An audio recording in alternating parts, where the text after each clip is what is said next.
On this episode, Sinek stops by. That was kind of cool, actually.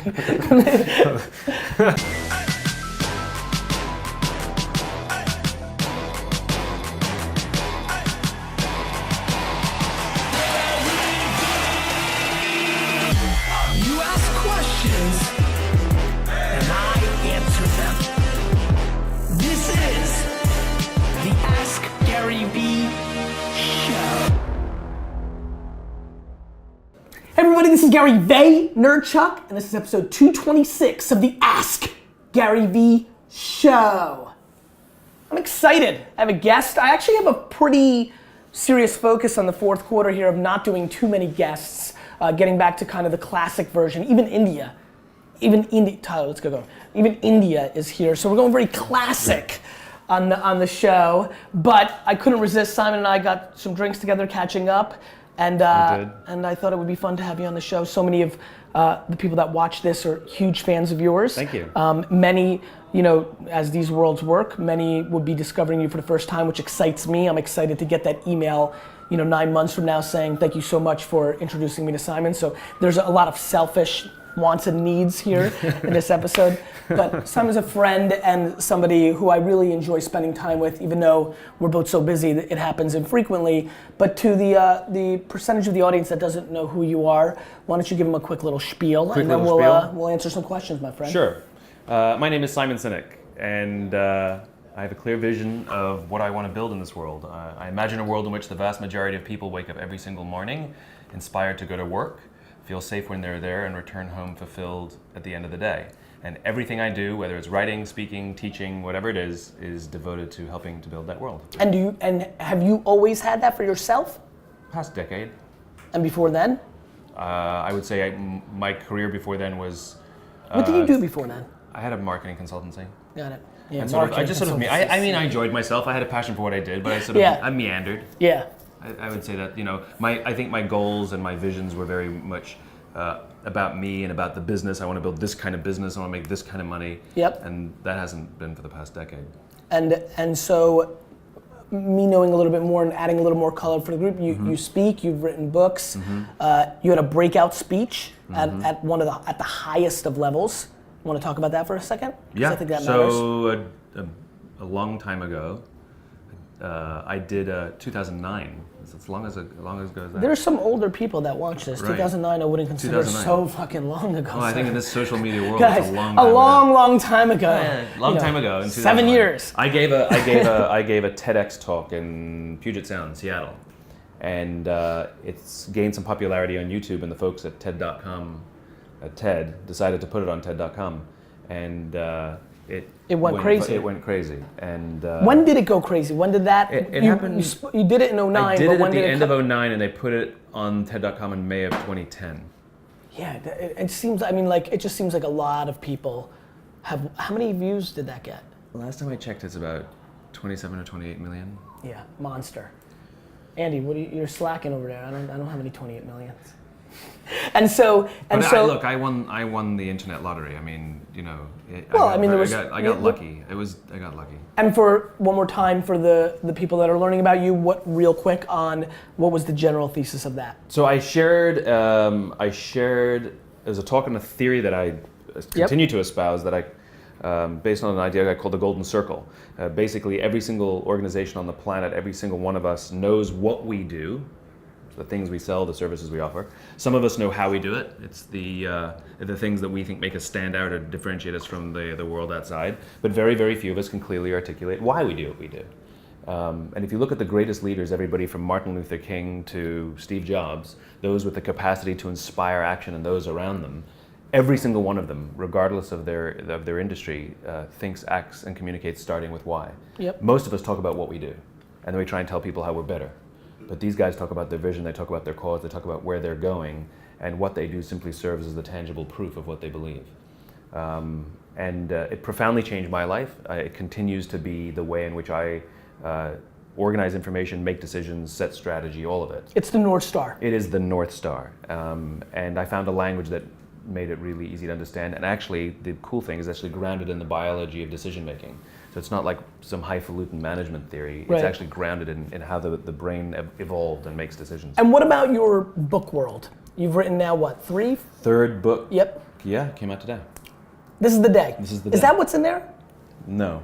What the hell? I was super pumped. I'm like, he's got a box. We sent you some. I know, but I lost it. You lost it, so you didn't even read it. No, read it. I've never read I've read like 4 books in my life, like Joe Namath, Life Story. You do realize it only has like 200 words in it. That sounds like a lot. it's a lot of pictures this time, right? It is a lot of pictures. So what are the 3 books real quick, and we'll link those up. first- And on India, I think it's time for you to reassess and re-enter the ecosystem.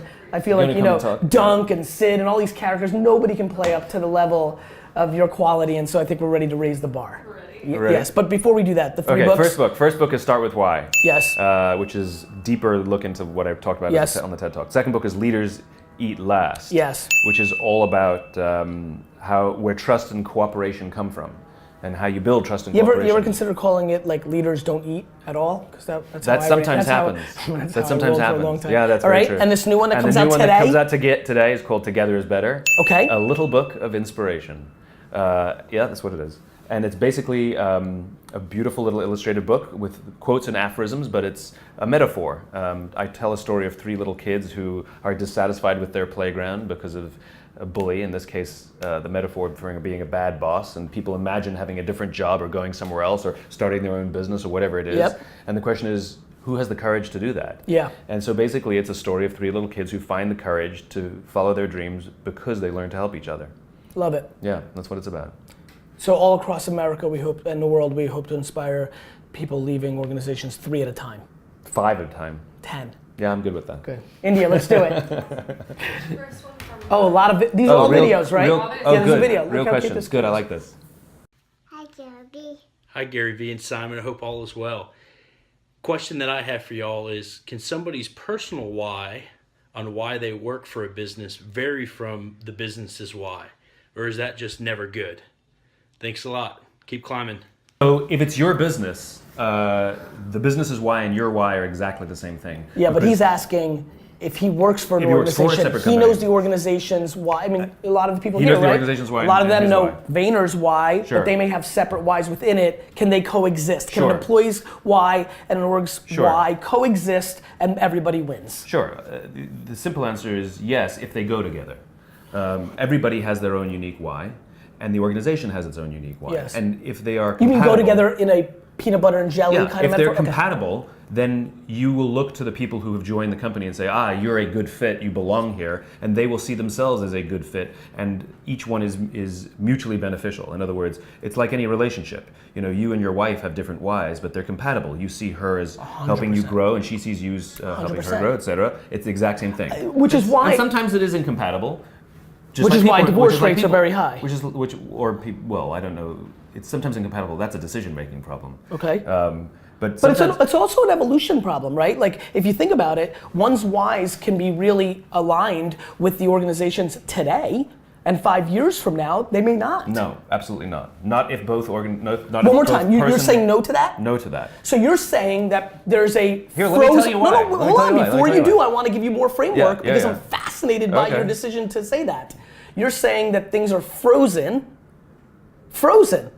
and that one's context of how the world, for example, that it's so frozen, both Yeah. North Stars, that one who's an employee who's rolling quite along and has a Sure. why, but then child dies from cancer along Yeah. the way, isn't reframed into the context of where maybe it's not aligned anymore. No. The word, I wouldn't use frozen. Okay. You're saying that there can be no growth when you use the word frozen. Okay. Your why is fully formed by the time you're in your probably late teens. And the rest of your life is simply an opportunity to live in balance with your why or not, so the decisions you make. And so whether somebody's living, that's why I said before, which is as long as both organization and person are working hard to remain in consistent with their cause, then it works fine. Now, the example you give of someone's child dying, Yes. you know, tragedy doesn't form or change your why. Tragedy usually gives us an opportunity to live our why because it makes everything else in the world seem stupid. Yes. You know, and that forces us to say there's something bigger and more important here. Very often, tragedy pushes us into why, not the other way around, not pushes us away from it. I totally agree with you. I think the most extreme things that happen in people's lives actually just accentuates the reality It of what's going exaggerates on. of who you really 100%. are. The test of someone is not when everything's going great; it's when everything goes wrong. That's where your true colors show. Or similar to that, but a slightly different version for everybody. I'm fascinated by people's wealth and fame, really not changing them at all, just finally exposing who they actually are. Yeah. And that's not a tragedy. And that's a hard usually, in thing. theory, a good thing. That's a hard thing. But it's a real thing. Absolutely. All right. So it's fine if they're different, and as long as they're compatible. And this is why you want to know your why, and this is why you want to find out the company's why, because otherwise you're going to make decisions based on money and benefits. And then there's nothing. 100%. It's like making a decision about who to marry based on the bank account. I don't want to sidetrack the show, but it's funny. I'm sitting here. It's why I'm so confident in what I'm building at VaynerMedia, because the platform is being built to be in their benefit, to reverse engineer what they want based on their DNA, whether that is enormous ambition, which is then this is a platform for them to create that, or within a very close ecosystem to me, or quite passive and very nice work life.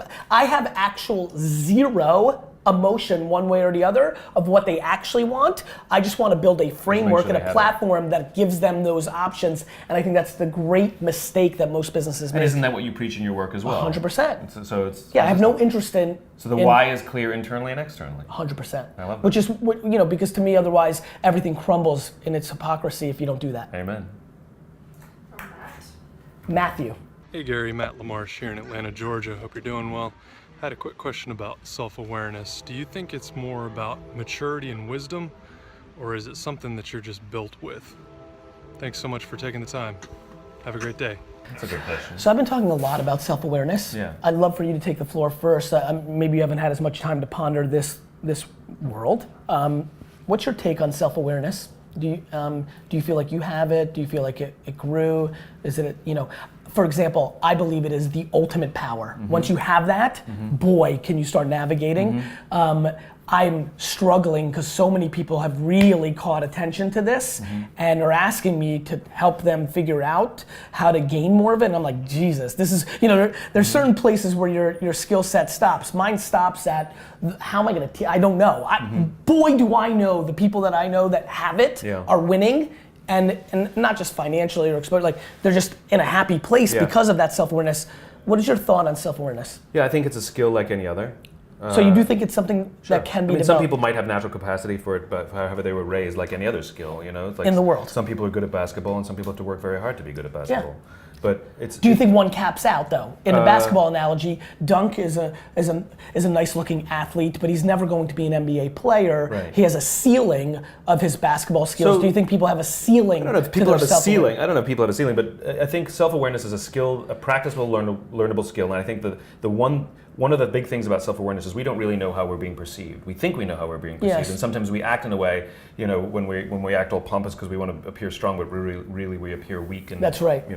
We're not always which is a common aware, one, by the way. Which is right. And so I think the big thing about learning to be self-aware is being open to the feedback from people who love you and care about you, who are willing to say to you, when you said that, you looked and sounded like an ass. Yeah. Right. It's funny. And to be open to that kind of harsh, but from a good place, critique is the only way to learn how you come across. It's funny you said that. I think the closest I've ever gotten to answer this is that, and then actually putting that inner circle in a safe place to tell you the truth. Exactly right. Because those same people are scared they love you. And if you're defensive the whole time, then game over. Then you are not learning self-awareness. I would tell you that my reading of comments over the last decade on social, and taking each with a grain of salt. Your biggest fans, you can only let your ego go so far, and you're aware that some people troll for the sake of getting reactions from the community, things of that nature. But the net, the millions in a net composite score has definitely been. I would always say that listening has done a lot more for me, even though I love to talk and always talk. That consumption pattern it has been a very big deal. So for there's me. a wonderful story about listening. Okay. The problem when people say you need to be a better listener is we are human beings and we need to communicate, and communication is two ways, listening and speaking. But everybody's like, you got to be a better listener. Like, but here's the best understanding I have of that. So Nelson Mandela is universally regarded as a great leader, which is important because different people are viewed differently in different nations. But Nelson Mandela, universally regarded as a great leader, right? He was actually the son of a tribal chief, and he was asked in an interview once, "How did you learn to be a great leader?" And he tells the story of how he would go to tribal meetings with his father, and he remembers two things. They always sat in a circle, and his father was always the last to speak. And in terms of leadership and listening, I think the idea of be a better listener is actually half the advice. I think the advice is practice being the last to speak. You see this all the time in meetings where everybody will sit around a room. The senior guy will be like, all right, here's the problem. Here's what I think we should do, but I'm really interested in what your thoughts are. Yes. Let's go around the room. It's too late. You've influenced the room. You've created the framework. And people bend and mold, as opposed to saying, here's the problem. I'm interested in what you have to say, without saying anything. And not even, and having this, and this takes practice, not even giving a hint whether you agree or disagree. If anything, you ask questions to learn more. You get the benefit of hearing everybody's opinion. Everybody gets to feel heard, and then you get to render your opinion. So I would tell you, and this is for people that are running businesses, that is a micro example of the way, and I think makes a ton of sense. I would tell you, Andy, you obviously direct report to me, you run our team. I think people would be stunned by how little we talk at all. Like the level of Like the level of micromanagement I put on, like my version of that is actually letting people do their thing and watching it from speaking last. I guess my punchline is by the time I get into the meeting where we're like, here's the problem, the amount of listening that has been done because I've created such a white canvas for the leaders to do their thing and I can watch it and contextualize what they're doing is the macro version. Because once you're in that meeting room, that's basically the final pitch of what's been going on over that period of time.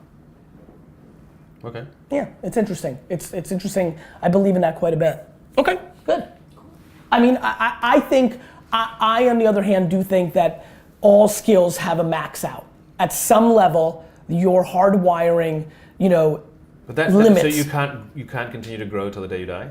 No, I think that's the black and white version of that. Yeah. I think that you can continue to make incremental steps, but I think that there are people. So there's a diminishing returns kind of. Absolutely, I believe that because Yeah. I believe some people are just delirious Yeah. in this chase that they're going to be at this upside of any skill. Yeah. And I think that's and interesting. people lose practicality at some level. And the question is where is everybody? If here is the max out Right. or the diminishing returns. That's right. The question is Did you stop does here? anybody Yes. even get here? I mean, Yeah. I think most people are still in here. Which is why I'm always very careful That's interesting. to not play too much to the negative Yeah. because I don't want somebody to stop here. Yeah. But at the same token, in a world where there's a lot of voices and everybody can do everything, Yeah. we need to level that's some good. level I of like that. practicality. Yeah, that's Oh, interesting. thank you. From Bill. Bill. Hey, Gary and Simon. My name is Bill Clanton, BillClantonBooks.com. I'm an adult coloring book illustrator. I live here at the Jersey Shore. I make coloring books for grown-ups. Up till now, I've been a one-man band as far as controlling my operation and doing everything myself. But I'm looking to expand and start building a team.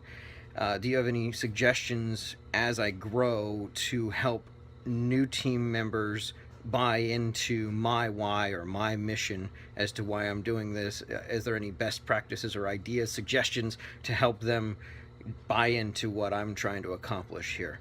Any suggestions would be great. Thanks a lot and keep up the good work. Yeah. Any suggestions would be great. Sure. Suggestions. Well, one is having clarity of why, which is you have to have the ability to talk about or what you believe, what you're trying to build beyond the business itself. So he's into adult coloring books.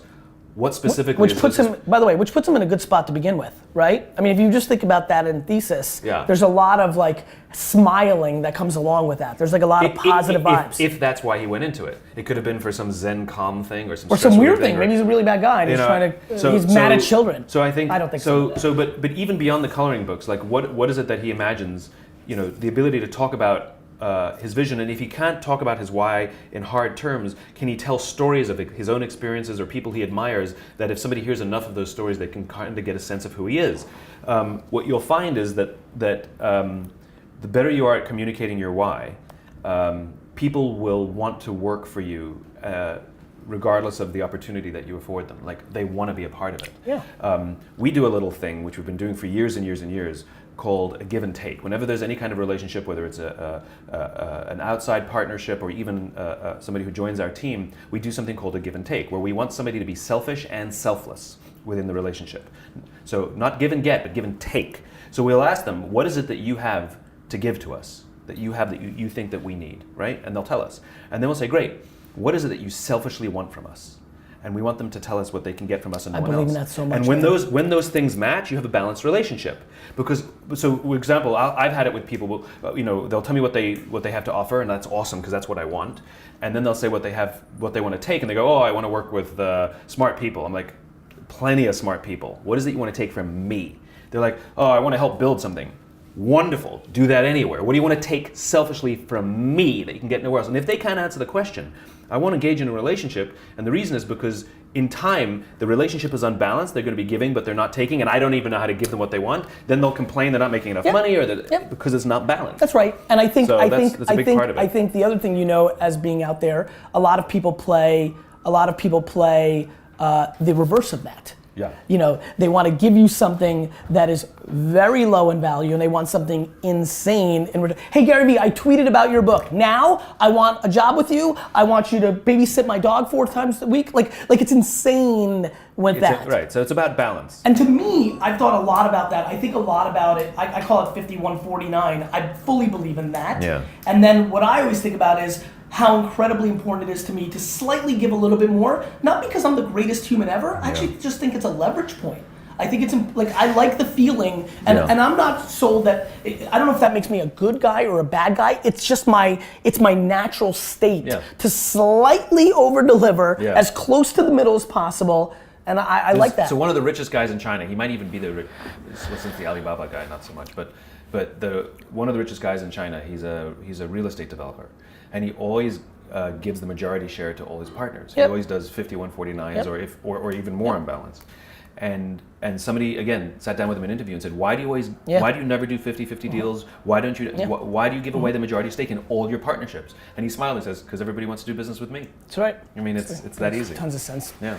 I think to answer the question in a little bit of detail, I think you have the benefit of being out there. I think all of us have the benefit of being out there today. And I think all of us, whether your audience, and we've been at audience sizes of just starting to where we are today, whether your audience is very large or quite small, there are always a small group of people that are attracted to your message. And I think what I would do in this scenario is if you're looking to hire that first person, I would look very hard at the people that are engaging with your content on social and start there. I'm a very big believer on that because I think it's quite practical. They've already been self-selected. They're using their free time to comment on your stuff, consume your stuff, and buy those coloring books. And so I think that's a very important place. I've had an enormous amount of success with Wine Library and both VaynerMedia in the exact same way. And they have a passion for you and your work. That's right. And by the way, sometimes you lose because they had a vision of what they were attracted to, and then the reality is it's work or this and that. Yeah.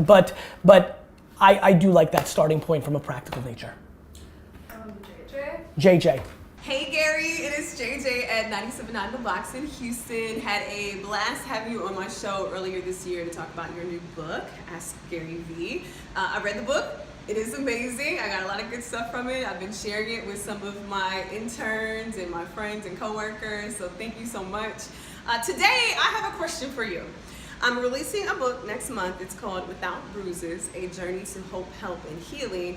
It's telling my personal story of being in a relationship with a sociopath and, going through mental and emotional abuse. Well, I am trying to figure out, do I stick with JJ, who is the radio personality, to market this book?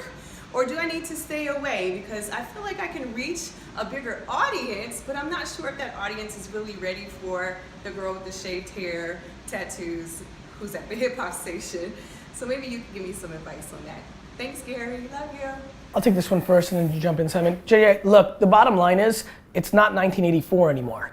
It's 2016.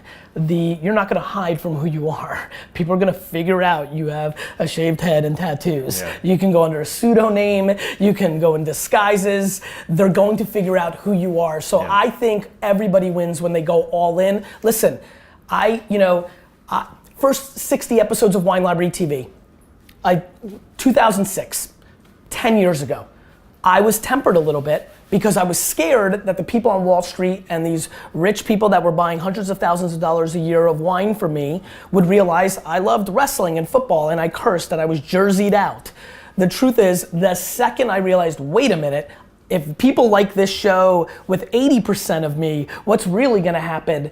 The second I went all in on me, it became a totally different outcome, and really I've never looked back, both in the wine industry and who I am today. There are plenty of people in the marketing book world that don't love me. I think the closer one is to me, I don't know, people, you know, there's a LinkedIn post right now where I saw somebody write of like why Gary Vee is really great at social media, and the first comment with 4 likes from other people is, I would want to do nothing like Gary Vee. And I'm like, well, there's 5 people. I mean, and I get it, but I think what you have to take pride in, JJ, and everybody, is if you can live a life where the people that know you the best like you the most, you win. I love that my assistants, we would talk about India's 1 week as like the people that know more about my truth win. Like as we've gotten to know each other, we've liked each other more, not less, and that's the game. It's true. I mean, what's the definition of authenticity, right? Everybody's like trying to be authentic, but nobody talks about what authenticity is. Authenticity is saying and doing the things you actually believe.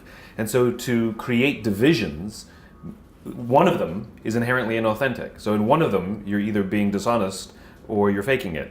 So, or you're hedging, or you're right? hedging. Hedging. Right? So hedging is what pisses me off. I mean, you are who you are, and you want to bring that personality. And at the end of the day, the more authentic you are in all of your work, the more the people who love you for who you are will take your work and will help spread it for you. Those are champions. But it's very hard to even find champions if you're always hedging and trying to be what somebody else wants you to be. JJ, I think you've got a misread on America. I really do. People like you for you, and they like you for your message. And especially if you're you. For example, neither of us fits the role that we expect. I mean, I show up to these meetings in jeans and things, and Gary, you know, he's curses and he shows these things. But people like us for who we are, and the people who don't like us for who we are don't invite us, and that's totally fine. I also think that you've got to understand the American psyche, right? They're not going to care as much about tattoos and shaved heads and things of that nature. America forgives everything except if you're trying to deceive them. Like, you can literally do anything in this country, probably outside of murder, and get away with it, as long as you don't try to pull one over on us, right? The presidents have proved that, the most famous people have proved that. We will forgive all day, but if you try to make us a sucker because you're trying to put one over on us, we hate that. Yeah. That's it. Yeah, be yourself. One more? Let's do it. Yeah. And it's hard to be yourself. It takes practice. It's like the self-awareness thing, right? Let's do it.